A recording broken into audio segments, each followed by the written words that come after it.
Dostlar, Құдай берген мына тетіктер базардың жанында тұрамын, центральный ворота. Мен моторный масло издеп жүрдім елем, мобиль 3000 оригиналын.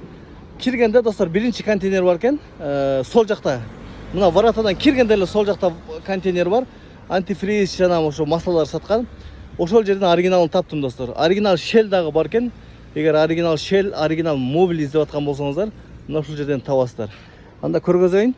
Мынакей достар. Mobil Super 3000'de aldım. 5'e 40.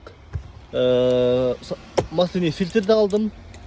Azumi Japonski firma eken. Bunu eskisi.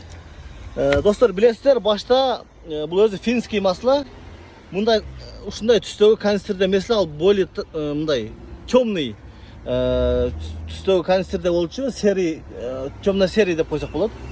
Азыркысы мындай яркий серий болуп кетти. Бул көргөзүп өтөйүн, мындай текшересиздер. Mal жерде ажыратып